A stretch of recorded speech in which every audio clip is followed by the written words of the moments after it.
Kehidupan kampus seluruh Indonesia itu diwarnai organisasi-organisasi yang berafiliasi ke kekuatan politik. Situasi seperti itu jadi memang suasananya masih heroik, masih panas, tapi kemudian mengalami pengandangan. Nah, ini ada rasa yang janggal lah kira-kira itu ya. Tadi sudah saya sampaikan bagaimana pengaruh politik dari luar ini mewarnai gerakan mahasiswa di mana-mana. Dengan bahan ajar yang ada itu membangun sinaps-sinaps yang ada sehingga muncul gagasan-gagasan baru. Muncul kreativitas, inovasi. Betul. Kita jangan ditumpuk dengan informasi yang kadang-kadang kita nggak paham gunanya buat apa.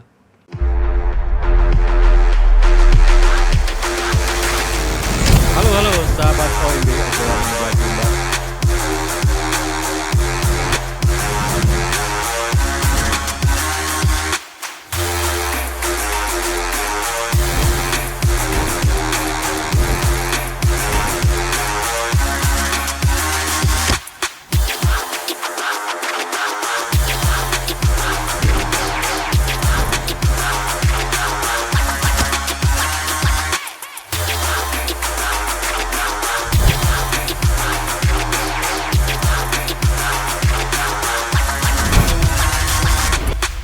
Halo sahabat OMB, sahabat obrolan Meja Bundar. Hari ini kita membahas mahasiswa 70-an, potret mahasiswa, ya situasi, pemikiran, diskusi dan suasana perkuliahan di tahun 70-an. Hari ini telah hadir Bapak Ahmad Nasir Budiman. Halo Pak Nasir. Halo, Assalamualaikum. Waalaikumsalam Pak Nasir. Pak Nasir ini adalah majelis pembina YPM Salman ITB dan aktivis mahasiswa tahun 70-an ya.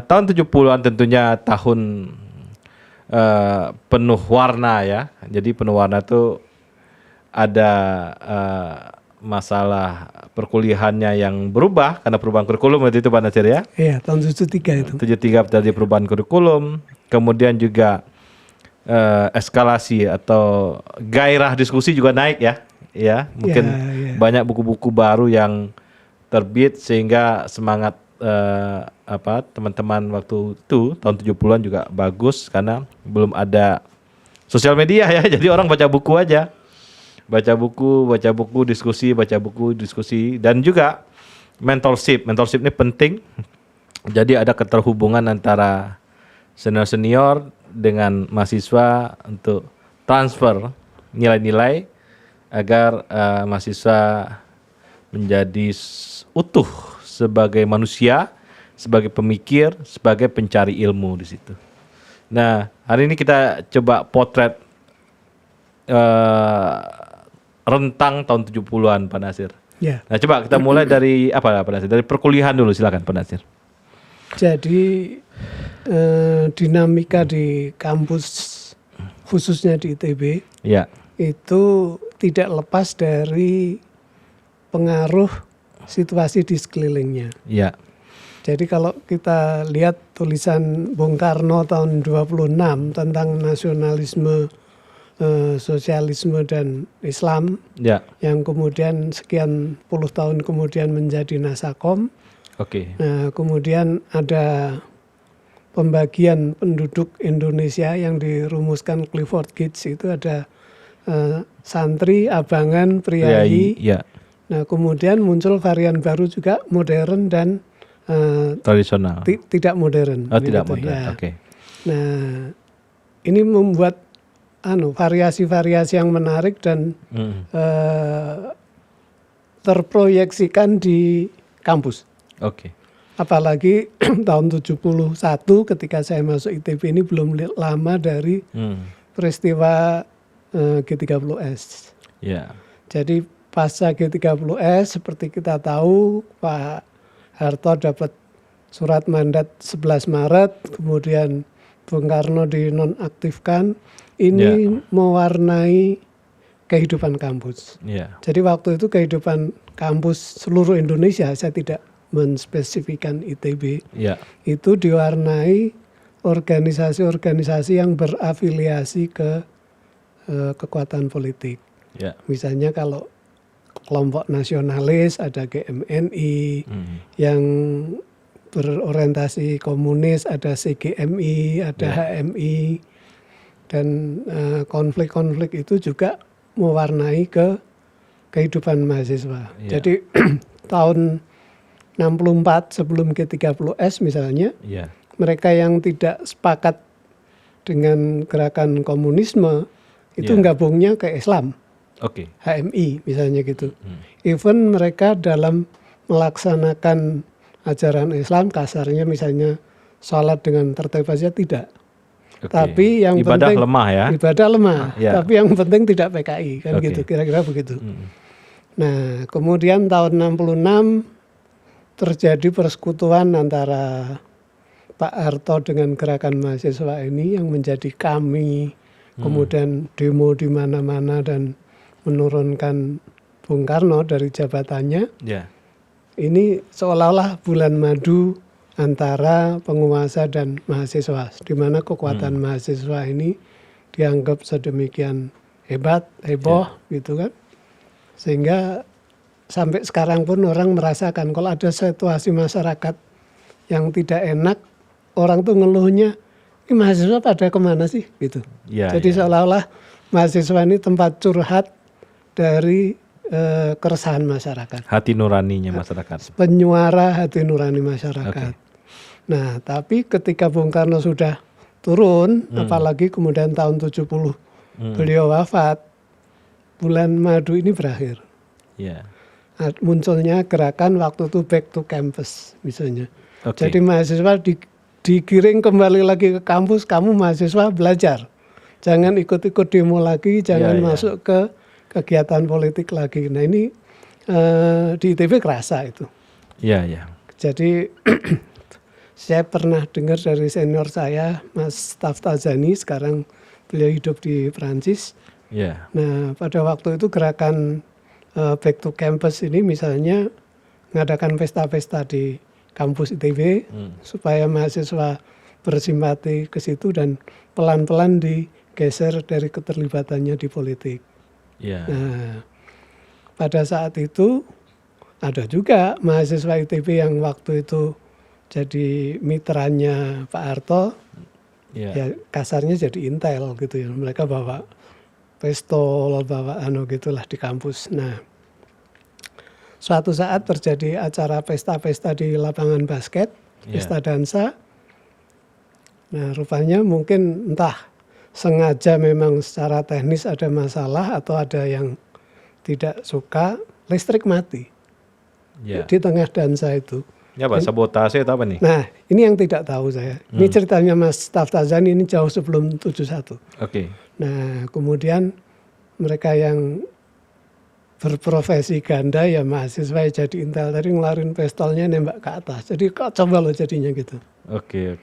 Nah, kemudian di ITB juga tahun 70-an terjadi konflik antara mahasiswa ITB dengan Akademi Kepolisian yang di Sukabumi. Peristiwa Rene Louis Kunrad itu. Ya. Nah, situasi seperti itu jadi memang suasananya masih heroik, masih panas, tapi kemudian mengalami pengandangan. Nah, ini ada rasa yang janggal lah kira-kira itu ya. Iya. Nah, kemudian tahun 71 mulai disiapkan ada pemilu 72 kalau nggak salah. Nah, terjadi pembalikan situasi politik yang tidak enak. Ya, jadi Golkar yang dibentuk pada waktu itu sebagai kumpulan ormas-ormas yang non PKI, akhirnya menjadi partai dan kemudian beberapa organisasi underbow-nya ini melakukan teror fisik juga. Banyak tokoh-tokoh masyarakat, tokoh agama yang dibunuh itu umumnya waktu itu di daerah Pantura gitu. Nah, ada teori yang mengatakan bahwa mahasiswa ini kan umumnya dari keluarga yang tertib, teratur, peduli nilai gitu, sehingga melihat situasi yang seperti ini mereka tidak bisa menerima, pengen protes gitu. Nah, Tapi ada satu hal yang menarik bahwa ITB punya rektor namanya Profesor Dodi Tisna Dodi Amijaya. Tisna. Beliau seorang ahli biologi, Hmm. sangat Sunda yang santun Iya. dan pembawaannya, penampilannya itu luar biasa. Mengayomi ya. Satu mengayomi dan cara bicara beliau ini menarik dan rada Belanda. Jadi kalau beliau sudah bilang institut gitu, semua orang terpukau dengan kata-kata beliau itu. Hmm. Nah, ketika Dewan Mahasiswa mengeluarkan surat protes terhadap kekerasan politik pada waktu itu, mau ke Jakarta menyampaikan protes, beliau tidak melarang. Ya. Tapi hanya mengatakan, saudara-saudara, kalau saudara melakukan aksi apapun, itu pasti akan muncul reaksi. Tapi saya sebagai bapak dari saudara-saudara, saya sudah siap menerima resiko apapun gitu. Oke. Justru karena kita haru hormat sama Pak Dodi tadi, akhirnya ya cuma ngerundel aja, nggak jadi bikin aksi politik. Ini nih satu pendekatan yang luar biasa. Artinya beliau paham dengan karakter mahasiswa ITB. Kalau dilarang malah nekat. Itu kalau ada orang yang begitu lembut, kita jadi tergugah, kemudian mikir ulang gitu. Ini situasi yang saya lihat pada tahun 71 seperti itu. Nah, kemudian tadi sudah saya sampaikan bagaimana pengaruh politik dari luar ini mewarnai gerakan mahasiswa di mana-mana. Kalau di Jogja itu ya polarisasinya setelah tidak ada CGMI pasca 65 ya isinya cuma GMNI dan HMI misalnya gitu. Jadi kalau GMNI jadi ketua dewannya, nanti HMI jadi wakil ketua. Itu gambarannya begitulah. Nah, sebetulnya ini juga proyeksi dari pemilu 55. Di mana pada waktu itu kelompok Islam dapat 45%, yang non-Muslim 55%. Dan ini sampai tahun 71 konsisten seperti itu. Nah, ini demografinya ya. Ya, demografinya seperti itu, demografi politik. Dan kemudian di ITB dalam rangka atau apapun keputusannya bahwa organisasi kemahasiswaan ITB ini pengen bebas dari bias politik. Makanya hampir tidak ada organisasi ekstra yang ngaku ITB. Jadi HMI, Korkom, ITB resmi nggak ada. Jadi kalau mereka pun anggota HMI kepilih jadi anggota MPM atau calon ketua dewan, kalau ditanya Anda HMI bukan. Jaketnya bukan ekstra ya? Bukan. Jadi itu yang terjadi di ITB dan kemudian istilahnya tuh ada gerakan independen dan kelompok Muslim gitu aja. Nah, yang Muslim ini umumnya yang ngumpul di Salman, kemudian mereka bikin aktivitas di Salman, yang beberapa kemudian pindah ke ITB. Seperti misalnya PSIK, Perkumpulan Studi Ilmu Kemasyarakatan, ini dulu ada Mas Suparno Satira yang mendirikan. Kemudian ada Pramuka, ITB ini dulu dari Salman. Ada organisasi Bela Diri, Perisai Diri, ini dulu teman-teman aktivis Salman dari Surabaya. Akhirnya masuk juga di kegiatan di ITB. Unit mahasiswa ya? Jadi unit kegiatan mahasiswa. Nah, ini kira-kira tahun 71, 72-an seperti itu. Nah, kemudian PSIK ini pindah ke kampus dan kemudian jadi kelompok pemikir politiknya kampus lah. Nah, disitulah kita kenal dengan pikiran-pikiran besar gitu. Jadi mereka ada diskusi tentang apa-apa dan mereka juga nyambung atau tersambung dengan tokoh-tokoh di luar kampus. Jadi dari para aktivis ini saya bisa dapat pinjaman, dapat paper, waktu itu belum ada fotokopian ya, umumnya kita pinjam buku lah. Nah, itu situasinya begitu. Nah, kemudian ITB sendiri memerlukan metamorfosis karena sistem yang diadopsi dari Belanda pasca pengajar-pengajar Belanda dipulangkan dari Indonesia tahun 58-59 kan Indonesia mengadakan Kentucky Project itu. Jadi kerjasama dengan Universitas Kentucky, kemudian beberapa dosen di ITB difasilitasi untuk kuliah di Amerika, termasuk Bang Imad. Ya. Nah, kemudian mulailah dikenal misalnya dengan sistem SKS. Ini SKS ini warnanya Amerika nih. Ya, warna Amerika. Tapi secara total kita masih mengadop warna Belanda. Misalnya Belanda, ya.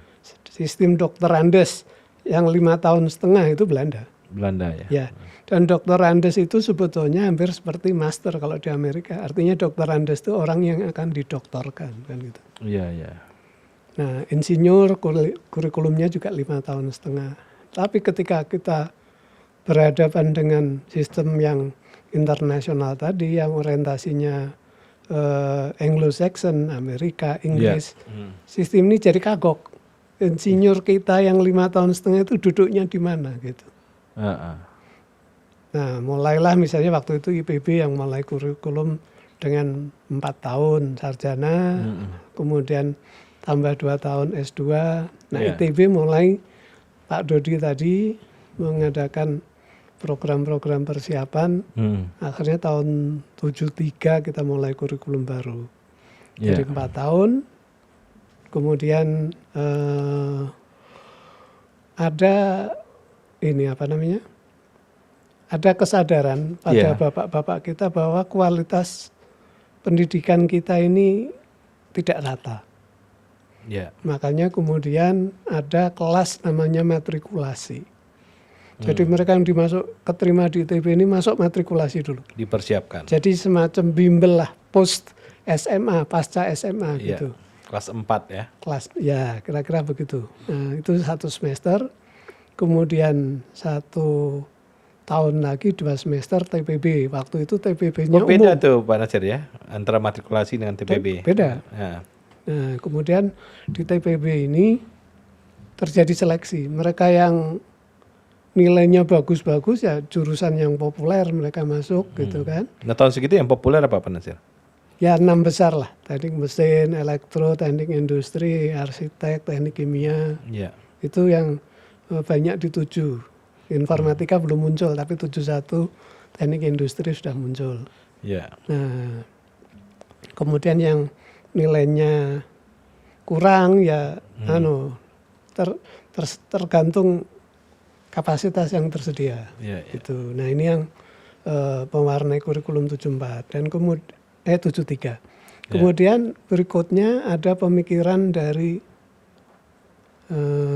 bapak-bapak ini yaitu untuk merumuskan kembali fungsi pendidikan keinsinyuran. Jadi bahwa insinyur ini disiapkan untuk bisa memecahkan, melayani kebutuhan masyarakat. Maka kemudian di dalam kurikulum 73 ini selain humaniora, di ITB pada waktu itu sudah mulai masuk humaniora yang inisiasi oleh Pak TM Sulaiman. Itu agama, bahasa Indonesia, bahasa Inggris, etika gitu. Kemudian ada yang lain yaitu muncul kewiraan, bukan? Kewiraan tahun 71 sudah ada. Itu justru dampak dari kuatnya militer itu kewiraan masuk. Dari tahun 71 masuk kurikulum. Itu 6 SKS itu 4 semester 1, 2 semester 2. Nah, kemudian ada namanya ilmu budaya dasar. Budaya dasar ada dulu ya? Ada. Ilmu budaya dasar ada, kemudian bahasa Inggris ada. Yang cukup menarik adalah konsep teknologi yang sebelumnya tidak ada. Jadi kita mengenal konsep-konsep dasar teknologi itu tentang optimalisasi, kemudian tentang sistem input, proses, output. Kemudian waktu itu ada bacaan yang terkenal yang diambil dari Amerika sebenarnya pelajaran untuk college di sana. Itu The Man-Made World. Cerita kerumitan macam-macam kemudian dipandang masalah itu seperti apa. kemudian solusinya apa. Ini masih konsep teknologi kan ini? Konsep teknologi, Oke. the man-made world itu. Hmm. Nah, inilah yang sebetulnya saya rasa mewarnai generasi ITB kurikulum baru tadi. Iya, iya. Kemudian unit aktivitas. Nah, Pak Dodi ini beruntung punya pembantu rektor bidang kemahasiswaan yang menghayati perannya, yaitu Pak Wiranto almarhum. Dan sangat friendly ya. Oh ya, beliau friendly, seneng ketemu mahasiswa dan pemain bola, pemain Persib beliau dulu. PSITB. Persib malah. Persib. Wah, luar biasa dong. Jadi pemain profesional. Profesional ya. Ya, bahkan ketika beliau sudah jadi rektor tahun 90-an itu masih lari keliling kampus Ganesha, itu hal yang biasa buat beliau gitu. Iya, iya. Nah, beliau ini yang merangkul mahasiswa luar biasa. Kemudian dalam masalah kemahasiswaan ini ada 3 aspek aktivitas yang diwajibkan pada mahasiswa. Milih 3. Apa itu? 1, kelompok diskusi yang mikir-mikir gitu. Iya, konsep ya. Konsep, yang kemudian kelompok kesenian, Iya. dan ketiga kelompok olahraga. Ini wajib nih. Wajib. Oke. Nah, sehingga dengan demikian ini terjadi melting pot yang luar biasa, diaduk, dicampur lah gitu. Iya, iya. Nah, sehingga dari angkatan 73 ini seperti kita lihat sekarang muncul tokoh-tokoh lah, katakan Rizal Ramli, Al-Hilal Hamdi, Iqbal. Iqbal 74. 74 ya. Hatta Rajasa, Yusman. Yusman. Iya. Nah, ini karena proses pembelajaran itu tadi. Jadi yang aspek non teknologis tapi berkaitan dengan perkembangan manusia, peradaban, Iya. kemudian cara berorganisasi, cara interaksinya, Iya. dan kemudian ya penghargaan. Iya, iya. Jadi kita dulu, seingat saya, karena waktu itu aktivitas saya banyak di Berita ITB. Oke. Jadi mindset saya mindset jurnalistik gitu. Nah, itu. Nah, Berita ITB ini zaman saya Pak Nasir masih ada. Oh ya, tapi dulu kita bisa terbit 2 kali, stensilan dulu. Kita malah kadang tiap hari kan bikin. Ya karena gampang. Heeh. Kan dulu kan harus ngetik dulu, harus pakai stensil sheet. Terus Iya, kita iya. bertahap lah menulis, diedit, kemudian di layout, macam-macam lah. Iya, iya. Tapi aktivitas yang sifatnya intelektual kalau waktu itu saya lihat cukup di ITB itu. Yeah. Jadi misalnya jurnalistik, kita kenal adanya Berita ITB, ada majalah kampus yang bicara tentang iptek, ada Scientia namanya itu. Kemudian ada majalah Santia ini Kardian nama ini ya, sama Cardian salah sama satu. Fadil Muhammad ya. Ya. Tapi pendirinya bukan itu, Samsir Alam namanya, angkatan di atas saya, itu angkatan 67 atau 65 Oke. itu. Ya. Kemudian ada majalah kampus Oke. Apa tuh? bulanan. Bulanan ya. Bulanannya. Apa namanya? Lupa saya. Dan kemudian ada tabloid Integritas. Itu yang menerbitkan Dewan Mahasiswa. Dewan Mahasiswa. Ya. Nah, kemudian ya mereka aktif diskusi, tukar menukar pendapat, itu satu hal yang biasa lah saya rasa itu. Nah, saya rasa situasinya pada waktu itu seperti itu. Nah, terjadi perubahan agak signifikan ketika tahun 70-an ini ada perjanjian antara ITB dan Malaysia. Malaysia mengirim mahasiswanya ke sini untuk Belajar. kuliah, dan kemudian beberapa dosen dikirim ke sana. Nah, di sana salah satunya dari ITB, Salman, Bang Imad. Tapi karena terlalu vokal, mungkin penguasa di sana, sultan-sultan di sana merasa tidak nyaman, akhirnya kepulangan Bang Imad dipercepat gitu. Oh iya, Bang Imad dipercepat kepulangannya. Oke. Ya. Nah, tapi beliau dengan trainingnya yang menarik, gaya retorika. Itu udah masuk kuliah tauhid waktu itu? Belum ya. Belum. Nah, selama di Malaysia ini ada aktivis-aktivis Malaysia yang lekat sama beliau, diantaranya Anwar Ibrahim gitu. Oke.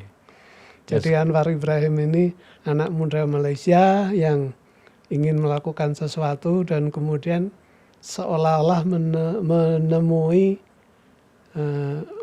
penyejuk dahaga intelektualnya di Bang Imad. Jatuh cinta sama Bang Imad ya. Ya, sehingga ketika Bang Imad dipulangkan ke sini, dia sering ke sini. Saya pernah ketemu di rumah Bang Imad dengan Anwar Ibrahim yang masih mahasiswa waktu itu. Ya. Kemudian, dia di Malaysia bikin ini, apa namanya, ABIM, Angkatan Belia Islam Malaysia. Ya. Nah Ini kayak HMI ya? HMI-nya Malaysia lah, Oke. ABIM. Kira-kira begitu. Nah, Bang Imad waktu itu ya itu tadi kristalisasi, pokoknya kalau tidak PKI milih HMI, tapi HMI-nya karena juga tidak cukup, tidak semua punya pengetahuan agama yang cukup. Bang Imad menginisiasi munculnya LDMI, Lembaga Dakwah Mahasiswa Islam. Yang ini yang isinya santri-santri lah kira-kira gitu. Nah, di situ berkumpul. Basisnya masjid kampus. Oh, Masjid Kampus belum muncul. Oh, belum muncul ya? Oke. Baru Salman aja waktu itu. Ya. Tapi muncullah tokoh-tokoh seperti Bang Imad. Kemudian Mang Endang Saifuddin Ansori, itu anaknya Kiai Isa Ansori, kuliah di Unpad gitu kan. Ya. Kemudian ketemu Pak Miftah Farid, ketua HMI Solo. Pak Miftah Farid Solo malah? Solo. Kuliahnya di Solo. Orang Sunda, orang Cianjur, tapi kuliah di Solo. Oke. Kalau kata Pak Miftah, orang tuanya bilang, kamu kalau jadi orang, masuklah dalam lingkungan budaya yang lain, jadi survive akhirnya. Oh iya, itu penting tuh. Nah, kemudian ada Cak Nur Khalis Majid. Ini waktu itu masih tamat dari Gontor, terus kuliah di IAIN Jakarta. Ya. Dan untuk saat itu pikiran-pikirannya dianggap brilian. Jadi mereka inilah yang kumpul di LDMI ini. Iya.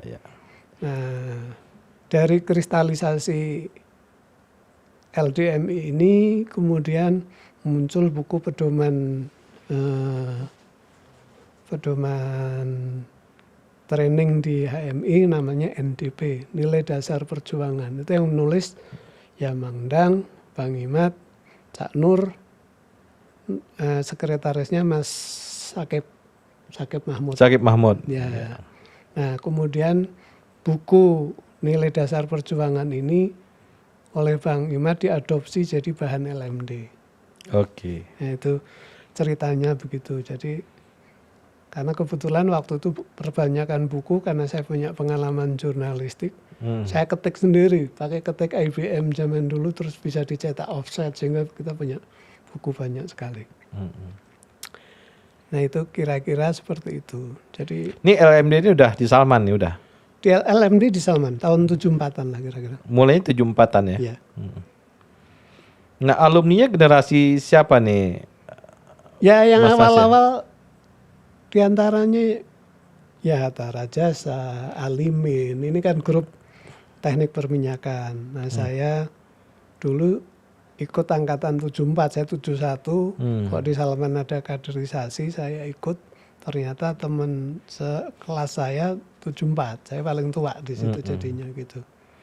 Nah, satu hal yang menarik yaitu materi dari Bang Imad itu yang NDP-nya HMI tadi diubah sama beliau jadi NDI, Nilai Dasar Islam. Kemudian Mang Endang cerita tentang sistematika Islam, ada syariah, ada apa namanya muamalah, dan ini Mang Endang. Kemudian Pak Miftah memberikan sumber nilai Islam, terutama tentang hadis, klasifikasi hadis, dhaif, hasan, macam-macam itu Pak Miftah. Tapi yang sangat menarik dan mengesankan adalah konsistensi Bang Imad, saya rasa itu. Jadi training selesai jam 10, besok pagi 3:30 udah sampai Salman lagi. Bangunin tahajud semua itu. Jadi melihat cara beliau training ya, melatih orang ya. Melatih orang itu, ini yang membekas pada banyak peserta LMD. Ya. Nah, dulu Pak Rusad Nurdin. Ya, Pak Rusad itu pengantar aja. Kalau pembukaan pasti ya Pak Rusad. Pak Rusad tentang moral ya. Tentang moral, tentang landasan akhlak. Kemudian beliau kan dekat dengan Pak Natsir, cerita tentang Mujahid Dakwah, bukunya Pak Natsir itu. Pak Rusad memberikan di situ, memberikan frame lah visionnya di situ ya. Situ ya, dia buka dulu, nanti di dalamnya yang pokok-pokok diberikan oleh Bang Imad ya. Ya, Bang Imad ya. Oke. Nah, tahun segitu Pak Nasir, buku yang lagi hit apa itu? Yang lagi ini buku yang sangat menarik nih. Kalau ke lingkungan Salman saya rasa ya itu tadi ND ini, terus karena excited dengan metode trainingnya Bang Imad, banyak teman-teman yang berubah paradigmanya, berubah cara pandangnya. Cara pandang dia melihat lingkungan ya. Ya, melihat lingkungan, dan Bang Imad kan yang menggerakkan itu kuliah tauhid beliau itu. Pokoknya dia bicara ilah itu apa? Nah, ilah itu adalah sesuatu yang dianggap penting kan gitu. Jadi ketika kita ngerokok kemudian nggak mau berhenti, ya berarti ilah kita rokok, bukan Allah. Gitu. Nah, ini sebetulnya kan warna dari Cak Nur. Nur Khalis Majid yang bahasa Arabnya Tuhan itu ya ilah, tapi ketika Tuhan itu tertentu sebagaimana yang dipahami umat Islam, maka sesuatu yang tertentu itu dalam bahasa Arabnya pakai al, jadi al-ilah kan gitu, jadi Allah gitu. Ini sebenarnya kan kombinasi diskusi antara Cak Nur sama Endang Saifuddin Ansori, ya, sama Bang Imad gitu ya. Ya, itu juga men-trigger Bang Imad untuk bikin kuliah tauhid itu kan. Ya, lama-lama kan mengkristal sama mengkristal beliau, ya. Jadi sesuatu yang mengkristal pada diri beliau. Dan Bang Imad sendiri kan putra seorang mufti di Kesultanan Langkat itu. Langkat ya. Iya. Nah, terus nah yang di seberang sana kan nggak hanya kelompok yang tadi Islam, ada kelompok yang independen ya, yang Mas Nasir cerita tadi. Gimana itu? Yang kelompoknya tidak berbasis di masjid. Ya, itu tadi. Jadi seolah-olah dari kelompok independen ini ingin menjaga supaya kampus steril, tidak diwarnai dari politik dari luar lah. Oke. Padahal sebetulnya Salman kita juga tidak membawa politik dari luar kan gitu. Nah, tapi ya itu dinamika yang biasa-biasa aja. Nah, mereka juga saya bilang seperti komposisi pemilu 55 lah. Ya. Jadi mereka mau jalan sendiri juga nggak mungkin. Pasti dia akan ngajak kelompok muslim. Memang nature-nya selalu begitu. Maksudnya ya itu jadi sparring partner kan. Ya itu yang hal yang menarik. Itu jangan dianggap musuh, sparring partner untuk apapun gitu ya. Nah, figur-figurnya siapa aja nih Pak Nasir waktu itu? Banyak. Kalau yang tua kan banyak, umumnya mereka senior di PSIK lah. Ada Muslim Tambu Bolon yang kemudian jadi ketua dewan, ada Kemal Taruk, ada macam-macam, dan itulah yang seolah-olah mengumpul di sana. Mentornya Pak Wimar Witular gitu ya, almarhum ya. Pak Wimar waktu itu masih di Amerika, pasca 66 dia kuliah di Amerika. Terus ada, kita dengar lah nama Mas Sarwono misalnya, kemudian ada Sarwono Yudhoyosodo itu. Ciswono Yudhoyosodo itu karena begitu kagumnya sama Bung Karno, dia membela Bung Karno sehingga jadi barisan pendukung Soekarno gitu. Dan dari TV sempat diskors dia. Oleh Dewan Mahasiswa diskors. Terus tapi lanjut lagi kan? Lanjut lagi. Nah, ini juga jadi lucu, setelah beliau lulus ada kurang nyaman sama orang ITB. Jadi kalau bikin acara ke perusahaan beliau minta sponsorship pasti nggak pernah dikasih gitu. Ya lucu-lucu aja. Ini cerita lucu-lucu aja ya, jangan dibawa serius nih. Enggak. Dan saya pernah wawancara waktu saya mengelola majalahnya alumni Universitas Pancasila. Saya wawancara Pak Sarwono. Beliau sebagai ketua yayasan Universitas Pancasila. Ciswono. Ya. Terus dia katakan, ya saya sebagai anak muda yang ada heroismenya, saya sangat kagum sama perjuangan Bung Karno. Sehingga waktu Bung Karno pidato di Jogja, Trikora waktu itu penggerakan masyarakat untuk membebaskan Irian Barat, saya datang ke sana, duduk di atas kereta itu dari Bandung ke Jogja gitu. Ya, ya. Jadi saya sebenarnya terpanggil karena heroisme dan ideologi. Ya, ya. Terus ya saya agak nakal aja. Tapi kenapa ketika anaknya Bung Karno bikin partai, Bapak nggak gabung? Nah, itu beda Bapak, beda anak. Dia bilang gitu. Ya kita lucu-lucu aja. Lucu aja. Nah, di zaman itu juga ada Mas Adi ya. Mas Adi ya. Mas Muslimin, Bang Muslimin. Bang Mus jadi ketua dewan. Mentor-mentor waktu itu ya. Kemudian juga ada, nah ini misalnya cerita tentang Bang Rahman Toleng di mana nih? Bang Rahman Toleng kan di luar kampus ITB. Di luar kampus dia, Beliau tapi dari dia cukup mewarnai kan? Ya, beliau waktu itu ya terus, mungkin lapis satu think tank di sana, kemudian bikin koran waktu itu yang menggambarkan barisan Bandung lah gitu. Iya, iya. Saya pada waktu itu belum sempat kontak dengan beliau, baru setelah tahun 80-an saya bisa ketemu beliau. Bisa ketemu ya? Jadi jurnalisme mahasiswa ini jalan ya Mas Jiro? Jalan dan punya organisasi yang bagus namanya IPMI, Ikatan Pers Mahasiswa. Mahasiswa ya. Ya ini yang memberikan pelatihan di mana-mana cukup intensif sehingga banyak dari IPMI ini lahir jurnalis-jurnalis nasional. Nasional, iya. Ya. Jadi semacam ininya juga tanker dari jurnalis nasional ya. Ya. Di IPMI termasuk juga Bang Edi ya, Edi Azumadi Azra. Oh itu di Panji Masyarakat, itu mitra saya di Panji Masyarakat. Ya dulu kan dia IPMI juga.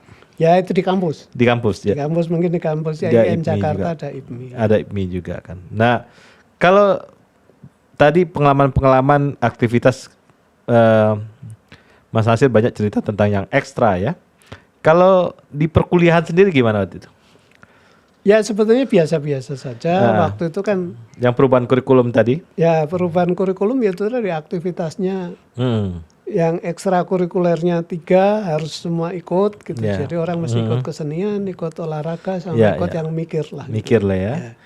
Kemudian ini ke masyarakatnya ada nggak waktu itu?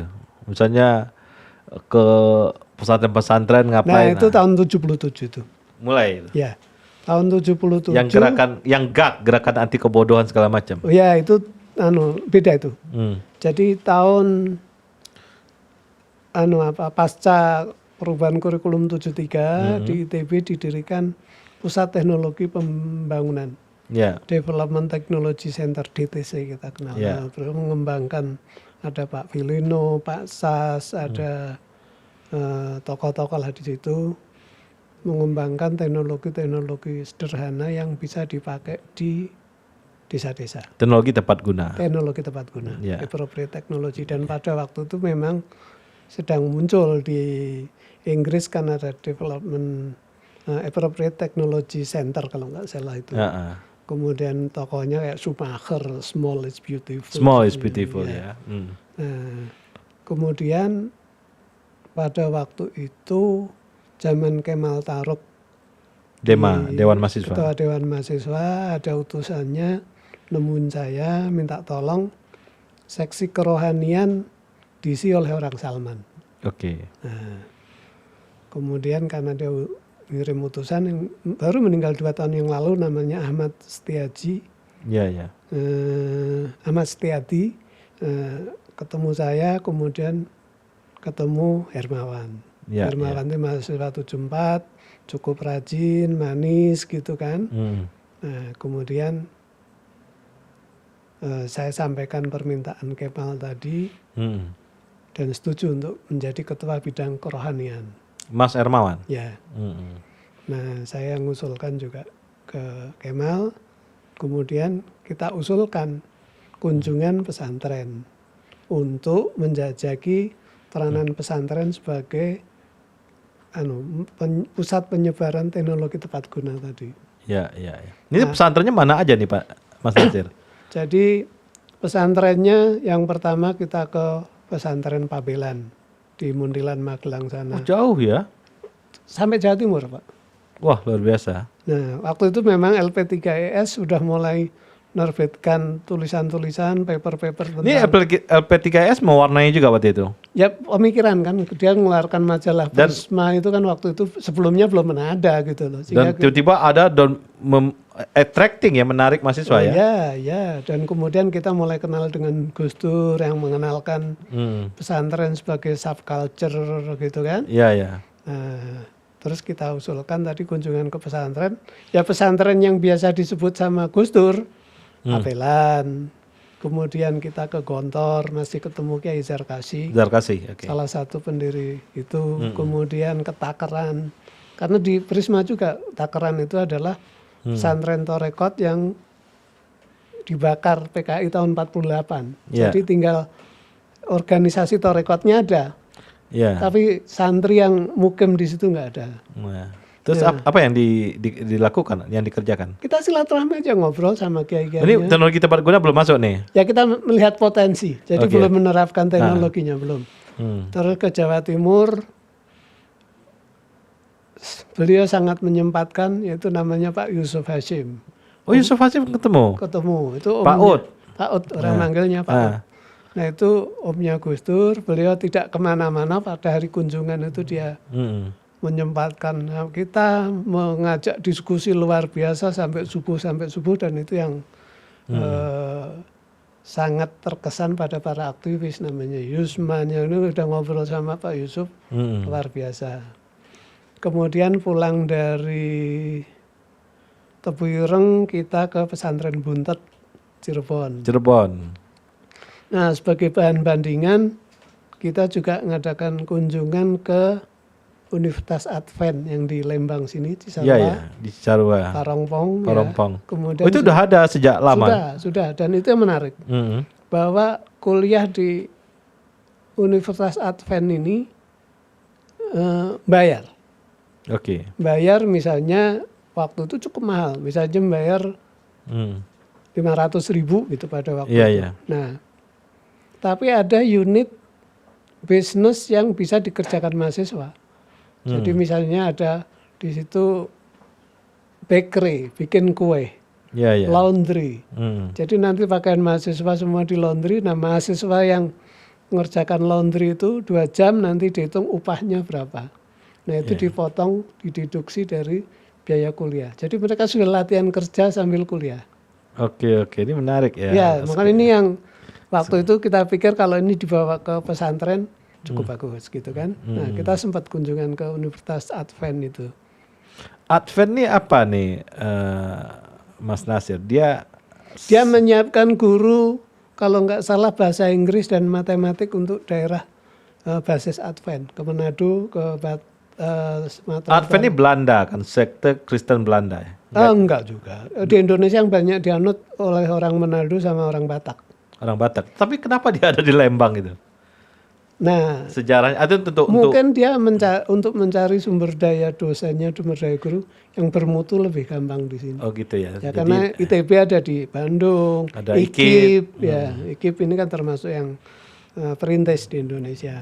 ditaruh di situ, nanti dikirim ke Manado Ya, dan dari Manado kirim kader-kadernya untuk jadi guru. nah ini dicontoh oleh yang tadi yang Ya kita pengen memberikan warna yang lain, ada semacam studi banding lah. Gitu. ya.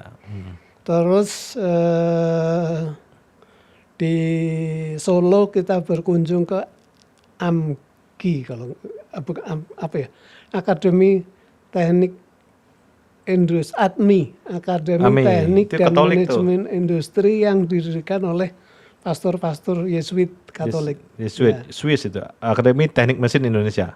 Ya, nah Itu juga bagus itu di situ. Oh ya, jadi itu pakai Swiss, waktu itu konsultannya sama dengan Politeknik Mekaniknya ITB. Kita bilang dulu Politeknik Swiss gitu. Iya.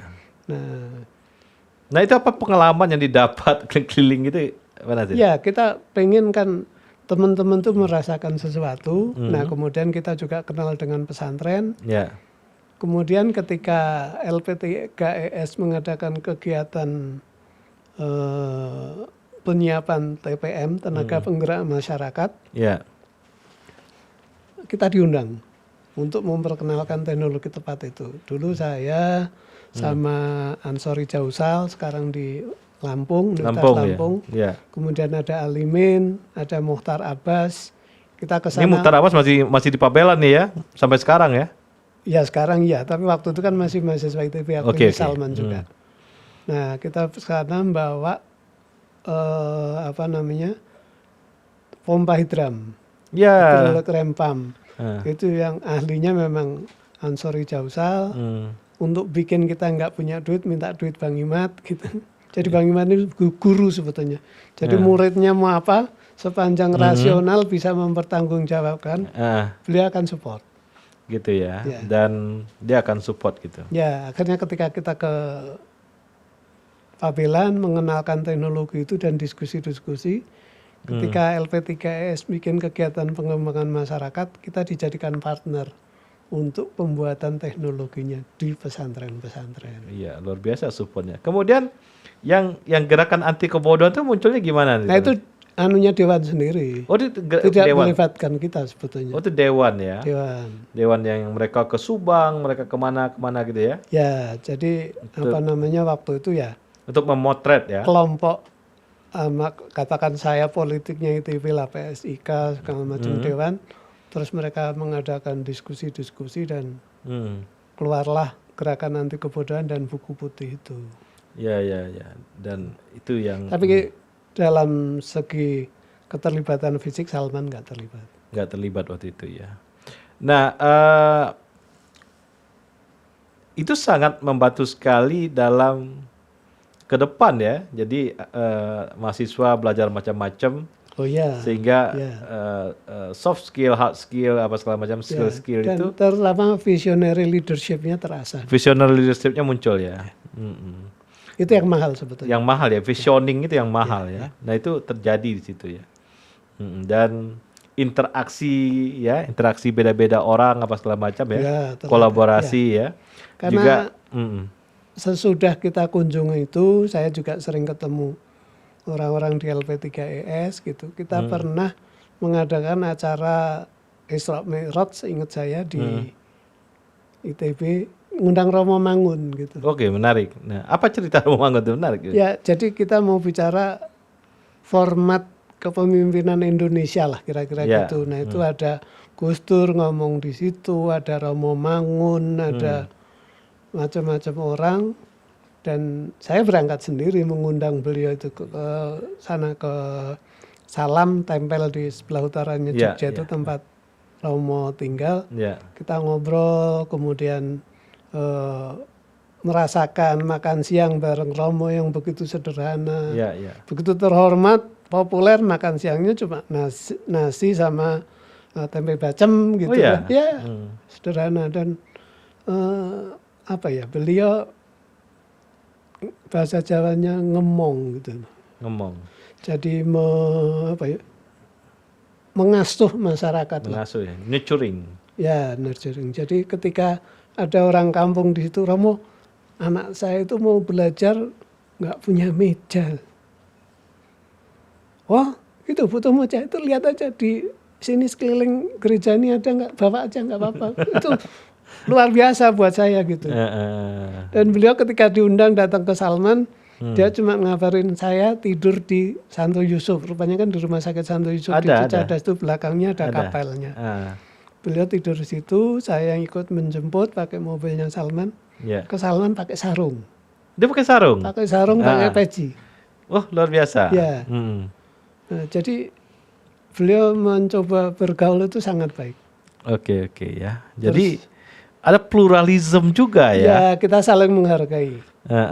Jadi potret 70-an ini luar biasa ya. Ada mentorship di situ, ada aktivitas. Ada interaksi yang konstruktif lah. Konstruktif ya. Dan menyenangkan lah ya. Dan kita tidak melihat sisi tajamnya, tapi sisi lucu-lucunya gitu. Contohnya gini, ketika Romo Mangun udah akrab sama kami, terus dia ngobrol, Dek Nasir, coba. Kenapa sih orang Jawa Tengah banyak yang Katolik, dia bilang gitu. Saya jawabnya teoritis dan rada agak egosentris gitu. Ya karena orang Jawa Tengah mungkin agak apa namanya kayak kebatinan lah gitu, sehingga itu kalau dalam agama kan lebih dekat dengan Pas, Katolik ya. timbang Protestan. Iya, iya. Oh, beliau jawab enggak gitu, Terus gimana jawabnya? karena Yesus Kristus orang kudus. Kita ketawa, aduh Romo. Saya bilang. Nah, jadi beliau bisa melihat problem-problem yang dalam kondisi biasa itu tajam, tapi ditumpulkan sama beliau gitu. Ya, Jadi malah ya. jadi ketawaan Jadi kan ini gitu. ya, jadi guyonan ya. Jadi guyonan, sehingga Oke, tidak menyakiti siapapun kan gitu. oke. Ini saya rasa, terus kemudian ada pertanyaan yang mungkin ini berkaitan dengan visi atau semangat orang masuk ITB waktu itu. Angkatan-angkatan saya itu kan masuk karena melihat dulu ITB itu melahirkan Bung Karno. Jadi ada semacam heroisme lah. Ya, Pengen sekolah di tempat Bung Karno pernah kuliah, kira-kira begitu. Ya. Nah, kita jawab itu sama Romo Mangun. Ya kita pengen sekolah di tempat Bung Karno pernah kuliah. Emang Bung Karno seperti itu dibentuk oleh ITB, dia bilang gitu. Enggak, karena dia indekos di rumahnya Cokro Aminoto. Oh gitu ya. Anda lihat aja di rumah Cokro Aminoto kan lahir banyak pemimpin Indonesia. Ada namanya Kartosuwiryo, ada namanya Semaun. Ya. Itu tempatnya. Ada ya Agus Salim udah tua tapi nongkrongnya situ juga. Agus Salim versi yang lain lagi. Yang modernnya lah gitu. Iya. Nah itu pandangan Seorang saya Romo. diluruskan oleh Romo itu tadi. Dan ITB itu kan dibentuk realisasi katanya politik etis, padahal bukan, karena Belanda mau memperpanjang eksploitasi Indonesia, maka dia bikin sekolah ini supaya pabrik-pabriknya jalan, duitnya ngalir terus. Bagian dari baut industri ya. Iya. Di tahun itu. Jadi oh iya ya gitu loh. Jadi lah kita betul-betul melting pot yang dinamis di situ. Oke, Pak Nasir ini sangat bagus ya, melting pot di tahun 70-an itu luar biasa ya. Jadi candra di mukanya dia interaksinya juga menarik. Pak Nasir terima kasih nih telah hadir di OMB ya, Obrolan Menjawab Bunda, dan kita banyak insight dan mungkin sahabat OMB juga banyak hal yang didapat. Ya sebetulnya begini yang ingin saya konkludkan. Ya silakan Nasir. Bahwa pendidikan ini bukan untuk menumpuk informasi. Ya. Tapi kalau teori neuroscience-nya kan ketika terjadi informasi masuk, kemudian ada ini membentuk neuron-neuron. Dan neuron ini semakin banyak digunakan akan membentuk sinaps gitu. Ya. Nah, sinaps inilah yang seperti prosesornya komputer lah. Oke. Jadi inilah yang seharusnya harus dibentuk pada proses pendidikan. Jadi jangan pakai teori conditioning bersyarat kayak Pavlov, itu sudah nggak laku lagi. Sudah nggak laku ya. Tapi bagaimana dengan bahan ajar yang ada itu membangun sinaps-sinaps yang ada sehingga muncul gagasan-gagasan baru. Muncul kreativitas, inovasi. Betul. Jadi kita jangan ditumpuk dengan informasi yang kadang-kadang kita nggak paham gunanya buat apa. Sementara tantangan kita di depan, ya paling gampang lah, beberapa hari yang lalu saya dengar Menteri Pendidikan kita ngomong macam-macam, guru harus gini-gini. Enggak, tantangannya gampang. Bagaimana mendongkrak Human Development Index kita dari 100 berapa dengan dekat-dekat Uganda menjadi dekat dengan Singapura misalnya. Itu kan satuan yang terukur, dan itu kan membangun pola pikir, membangun sinaps. Paradigmnya yang harus diubah gitu. Ya, Pak Nasir, begitu. Kesimpulan yang menarik gitu ya. Sahabat OMB, inilah Ahmad Nasir Budiman. Terima kasih.